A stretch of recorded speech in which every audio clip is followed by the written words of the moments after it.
जिसको हम कहते हैं ऑफलाइन वेब एप्लीकेशन। मिसाल ले लें, आपने वेबसाइट खोली, आप बड़े अच्छे तरीके से उसके ऊपर काम कर रहे थे, सारा कुछ बेहतरीन चल रहा था, अचानक आपके पास नेट बंद हो गया, लाइट चली गई, वाईफाई बंद हो गया, आपका लैपटॉप ऑन है।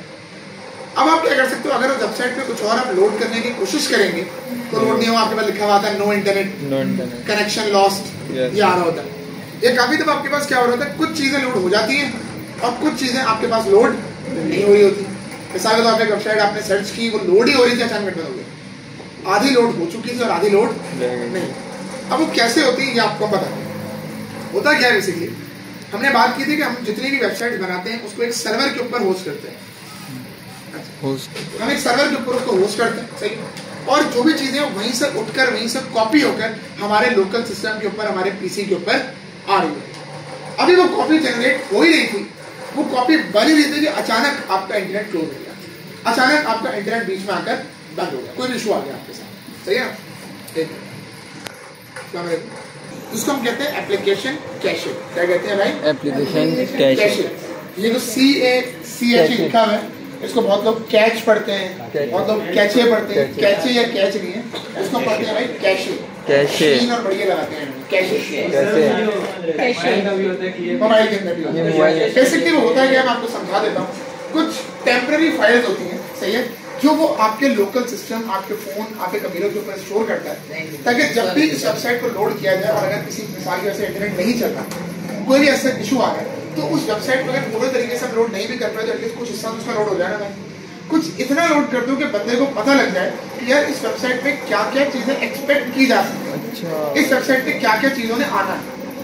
अच्छा, इन तमाम चीजों को बेसिकली आप स्टोर कहाँ पे करते हैं, इस फाइल का नाम लिख लीजिएगा, तो हम क्रिएट करते हैं एक अदद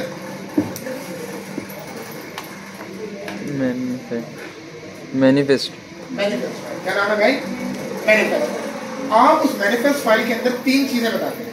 क्या क्या चीजें बताते हैं आपको आगे दिखाते हैं। Define the resource needed to be saved. तो पहला प्रोसेस है भाई आपका, एक आप मैनिफेस्ट फाइल बनाएंगे, बिल्कुल, ताकि आप वो चीजें बता सकें कि जो चीजें आप इंटरनेट ना होने की सूरत में, इंटरनेट ना होने की सूरत में बात क्या है, ऑफलाइन, आपका कंप्यूटर नेटवर्क का पार्ट ही नहीं है, इंटरनेट से कनेक्टेड नहीं है, ऑफलाइन होने की सूरत में क्या क्या चीजें ऐसी हैं जो लोड करवानी है और क्या क्या चीजें ऐसी हैं जो आपको व्यू करवानी है और क्या चीजें नहीं करवानी, सही है।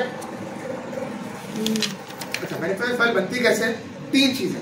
पहली चीज क्या है भाई? कैशे। कैशे वो चीजें हैं जो आप ये चाह रहे हो कि भाई हमारे लोकल सिस्टम पर क्या चीजें आप डायरेक्टली सेव करके रख लो, ताकि जब भी मेरी वेबसाइट लोड हो ये तमाम चीजें मेरे पास डायरेक्टली उठकर आ जाए। इन्होंने क्या रखा है, इन्होंने कुछ check.js की फाइल है, style.css रखी हुई है और इमेजेस के फोल्डर में जाके एक इमेज रखी हुई है। इन्होंने ये कहा ये यूजर के लोकल सिस्टम पे सेव कर दो और जैसे ही अगर फॉर एग्जांपल कोई चीज ऑफलाइन हो जाती है लोकल सिस्टम से डायरेक्टली उठा दो। लोकल सिस्टम का मतलब क्या? आपका अपना कंप्यूटर। अगर आपके अपने कंप्यूटर पे नेट ना भी चल रहा हो और आप VS कोड पे अगर कोडिंग कर रहे हैं, आपकी प्रॉपर वेबसाइट आराम से शो हो जाती है।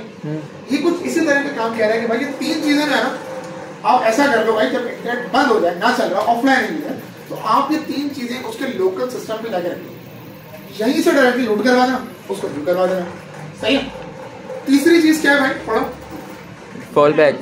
Fall back. अगर मिसाल ले लो, जो चीजें आपने कहा था कैशे करने के लिए वो डाउनलोड हो ही नहीं सकती, उसकी कॉपी बनी थी लोकल सिस्टम पे, लेकिन कॉपी बनाने से पहले इंटरनेट बंद हो गया, उसको कॉपी बनाने का मौका ही नहीं मिला, तब क्या करना? उस सूरत में क्या दिखाना है? फॉल बैक का मतलब क्या है? आपने कैशे करने के लिए कुछ चीजें उसको प्रोवाइड की, बट वो उन चीजों का कैशे बना ही नहीं सका, उन चीजों को कैश कर ही नहीं सका, ठीक है। उस सूरत में आप कहां पर शिफ्ट कर जाओगे? Fall back. Fall back. तीसरी चीज क्या है? नेटवर्क। कि भाई आपने कॉपी बनवा दी, कॉपी नहीं बनी तो आप फॉल बैक पर आ गए। अब अचानक बीच में इंटरनेट चलना शुरू हो गया, आप ऑफलाइन थे, कोई तार का मसला आ गया था, कोई आउटेज आ गया था, लाइट चली गई थी, अचानक मिसाल ले लो इंटरनेट चलना शुरू हो जाता है, आप ऑनलाइन हो जाते हैं। उस सूरत में अब कौन सी नई चीज सबसे पहले लोड होनी है ताकि यूजर को इंडिकेट किया जा सके you are back online? YouTube use करते हो? नीचे लिखा हुआ है यू आर ऑफलाइन। अचानक ही मैसेज आता है बैक ऑनलाइन। बैक ऑनलाइन क्यों आता है मैसेज?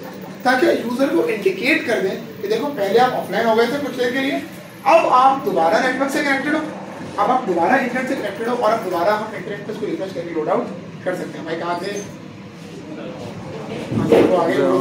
मैं दोबारा रिपीट कर देता हूँ भाई। कैशे में कौन सी चीजें आएंगी? जो चीजें आप ऑफलाइन होने की सूरत में लोकल सिस्टम पे सेव करवाना। सही है। फॉल बैक, अगर वो चीजें सेव नहीं हो सकी उस सूरत में क्या डिस्प्ले करवाना। और नेटवर्क का मतलब क्या है भाई? डायरेक्टली जैसे इंटरनेट वापस आ गया, आप कनेक्टेड टू द नेटवर्क हो गए, डायरेक्टली यूजर को पहली चीज का डिस्प्ले करवानी ताकि इंडिकेट हो जाए कि now you are connected to a network. Clear हो गई यहाँ तक बात? ओके। कोई सवाल इसमें? नो। तो ये 3 चीजें बेसिकली आप देख सकते हो आप। To be stored locally. Fall back में क्या है? ऐसे रिसोर्सेज जब एक्चुअली कैशे रिसोर्सेज अवेलेबल नहीं है। और नेटवर्क पे क्या है भाई कि वो चीजें जो कैशे में नहीं है लेकिन जैसे इंटरनेट से कनेक्ट होगा तो डायरेक्टली यूजर को डिस्प्ले होना शुरू हो जाएगी। देखो ये 3 चीजें लिखी हुई यहाँ पे, पढ़ना चाहो तो उसको रीड कर लो भाई एक दफा, ताकि इंशाल्लाह बातें आप